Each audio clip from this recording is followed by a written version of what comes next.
The Philippines has had sustained economic growth over the last decade and is adjudged one of the better economic performers in the Southeast Asian region over the same span of time. The numbers look a tad even brighter over the last 2 years since President Rodrigo Duterte assumed the presidency. An update on the economic variables and the best performing departments in the president's economic agenda, and this report summed up by PTV's Naomi Tiburcio. Almost 2 years have passed since Dutertenomics was launched based on the 10-point socio-economic agenda of the Duterte administration. Some members of the cabinet attended Dutertenomics 2.0 to report accomplishments of their respective agencies. One of the highlights of the forum is the Build program, which aims to increase infrastructure spending in the country. Under the Department of Public Works and Highways in the first 2 years of Dutertenomics, it was able to either construct and/or rehabilitate more than 2,000 bridges and more than 3,000 kilometers of roadways. Though we are not yet halfway through our journey, these compelling figures prove that indeed it is truly possible to achieve the golden age of infrastructure. On the Department of Transportation's report, the Metro Rail Transit 3 and other railways are now much durable.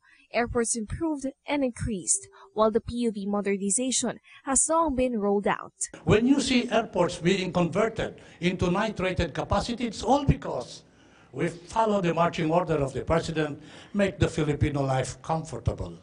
Meanwhile, the Philippines still remains among the best-performing major economies in Asia, with a 6.2% growth in 2018. The lowest level of unemployment for almost 40 years was also recorded last year at 5.3% compared to 6.4% in 2015. And more than 800,000 additional work opportunities were created and made available to Filipinos. But what do taxpayers have to say with the Duterte administration's projects?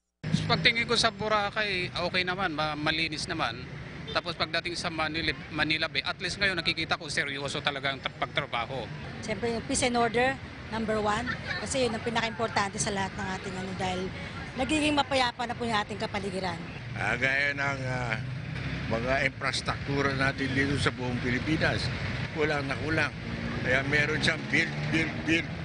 Maganda yan. Na ni Duterte yung mga drug lords, di ba? Yun ang maganda. Nabawasan. These are only a few of the administration's projects, but the members of the Duterte cabinet is hoping to carry out promised projects until the last year of the president's term. Naomi Tiburcio for The Nation.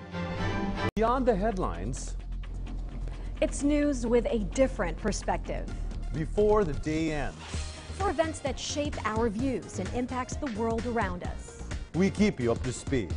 With Richmond Cruz and Charms Espina, PTV News Headlines, your comprehensive nightly news source, only here.